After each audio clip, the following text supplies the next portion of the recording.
Marianita, mi hija más pequeña, llegó a nuestras vidas como un regalo que jamás pensé recibir. Después de 3 varones inquietos, traviesos y ruidosos, su llegada fue como un soplo de aire fresco. Mi esposo Carlos y yo nos desvivíamos por ella. Era la consentida de todos, de sus hermanos, de los abuelos, de los tíos y claro, de mí. No solo por ser la única niña, sino porque tenía esa dulzura que te desarma, esa mirada limpia que parecía no conocer la maldad. Cuando cumplió 7 años, decidí inscribirla al catecismo en el templo que estaba a unas cuadras de la casa. Me parecía importante que creciera con valores, que conociera la fe, que tuviera amigos en la parroquia. Marianita iba feliz, regresaba de las clases contando anécdotas, hablando de sus compañeritos, de las canciones que les enseñaban y hasta de los juegos que organizaban al final.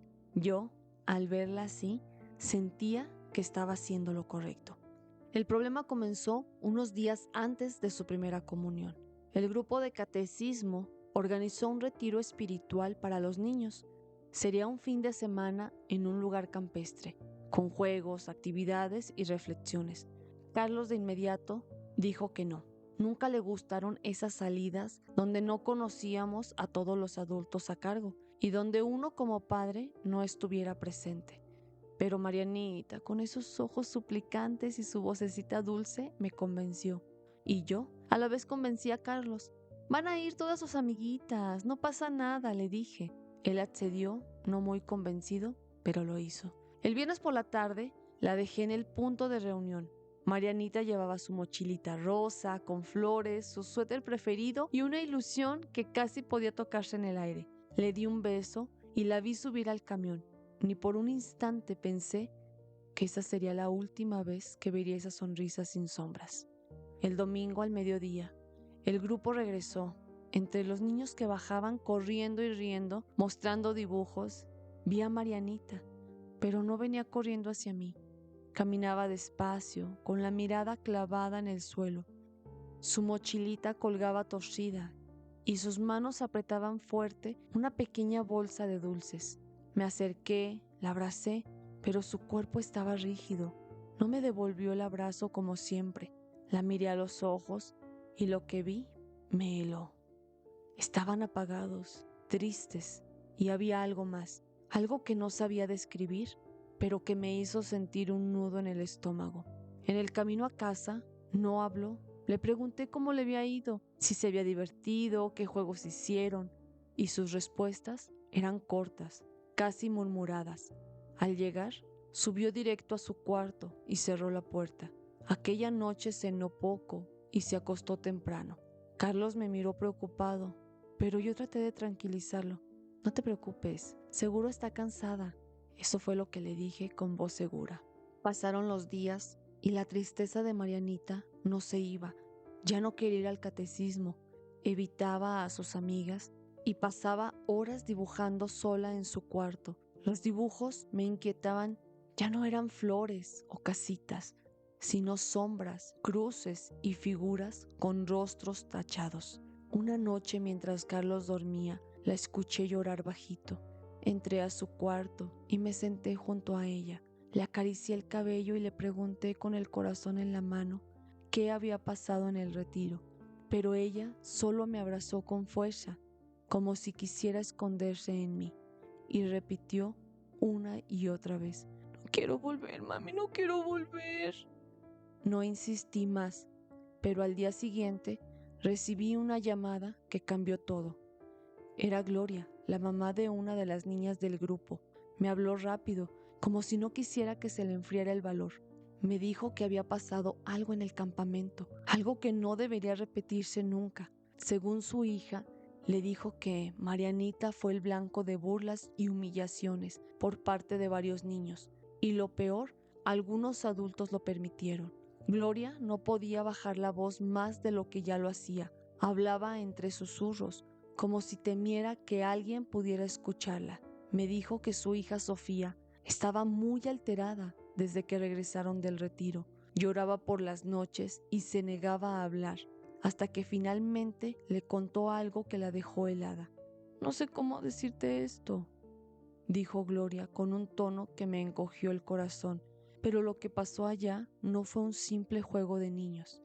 Me contó que desde el primer día Marianita fue el centro de burlas. Le escondían su comida, le tiraban agua en su cama, se burlaban de su forma de hablar y hasta le inventaban apodos crueles. Todo esto mientras algunos adultos que se suponían debían cuidarlos miraban sin intervenir. Incluso, según Sophie, uno de ellos se rió cuando vio que Marianita lloraba en silencio en un rincón. Yo sentía un calor subir por mi cuello, una mezcla de rabia y miedo, pero lo peor estaba por venir. Gloria me dijo que una noche, cuando ya todos dormían, alguien entró a la habitación de las niñas y comenzó a decirles cosas al oído. Sophie no quiso dar más detalles, pero dejó claro que Marianita fue quien más sufrió. Me aseguró que, al día siguiente, la vio temblando con la mirada perdida y que desde ese momento dejó de hablar en todo el retiro. Colgué el teléfono y me quedé inmóvil. Carlos, que había estado escuchando desde la sala, se levantó de golpe. Lo vi apretar los puños, pero también vi algo más en sus ojos, ese brillo frío que le aparecía cuando sentía que su familia estaba en peligro. «Dime que si la vuelvo a dejar ir», lo dijo con voz grave. «Ya no va a volver», respondí, y sentí un escalofrío al decirlo. Esa noche no dormí. Me quedé sentada junto a la puerta del cuarto de Marianita, escuchando su respiración pausada, como si con eso pudiera protegerla. No podía dejar de pensar en lo que había permitido yo misma, insistir en que fuera, convencer a Carlos y ahora verla rota, como si una parte de ella se hubiera apagado para siempre. Al día siguiente fui a la iglesia. Me recibió el coordinador del catecismo, un hombre de unos 50 años llamado Esteban. Siempre se había mostrado amable, con esa sonrisa que muchos confunden con bondad. Me invitó a pasar a su oficina y cuando le pregunté por lo ocurrido en el retiro, su rostro cambió por completo. «Son cosas de niños, señora», me dijo, como si estuviera hablando de un raspón de rodilla. «No hay nada que exagerar». Pero cuando mencioné que sabía de las humillaciones y del incidente en la noche, sus manos se crisparon sobre el escritorio. Se acomodó los lentes y dijo: «Señora, le aconsejo que no escuche chismes, y los niños inventan mucho». Esa respuesta me confirmó que algo no estaba bien. Salí de ahí con un peso en el pecho, sintiendo que había algo más, algo que no me estaban contando. Y no era solo miedo, era esa sensación de incertidumbre, de que alguien estaba ocultando un secreto. Esa misma semana recibí otra llamada. Esta vez no fue Gloria, sino un número desconocido. Contesté y una voz masculina dijo: «Cuide a su hija y deje de preguntar». Me heló la sangre. La voz era grave, pausada, y colgó antes de que pudiera responder. No era una advertencia cualquiera, era una amenaza. Esa noche Carlos y yo hablamos largo. Él quería ir directamente a la policía, pero yo sabía que sin pruebas nos cerrarían la puerta en la cara. Necesitábamos saber exactamente qué había pasado, pero ¿cómo hacerlo sin poner a Marianita en riesgo?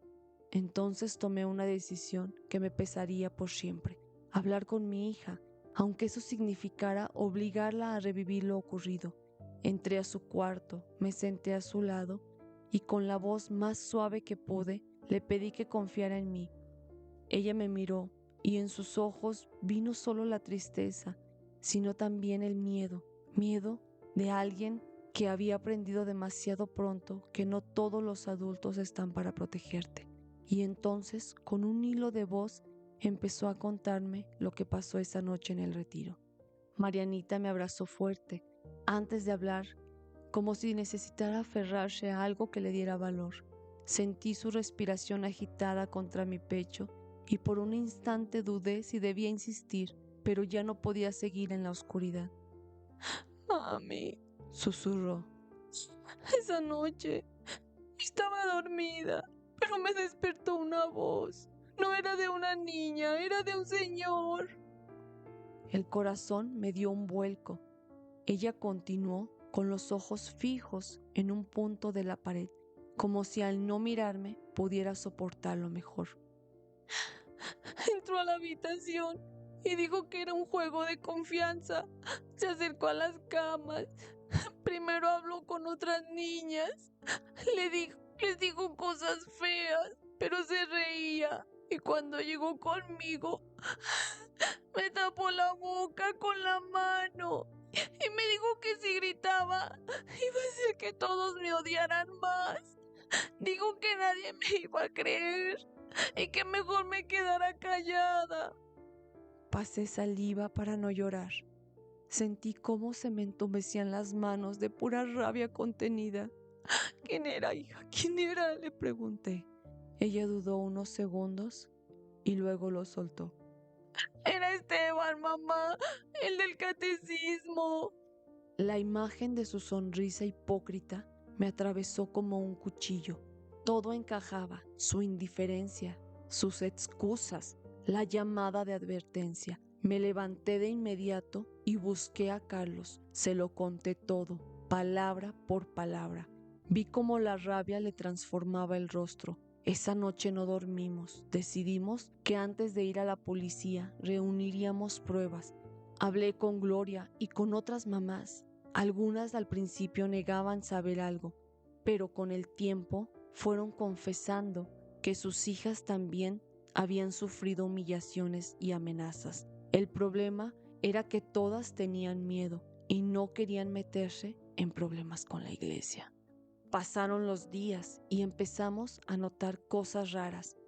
Un coche desconocido estacionado frente a la casa por horas, llamadas en la madrugada, donde solo se escuchaba respiración y una sensación constante de que nos seguían. Carlos empezó a salir con un bate en la mano cada vez que escuchaba un ruido afuera. Una tarde, al salir de la tienda, vi a Esteban parado en la esquina mirándome fijamente. Sonreía.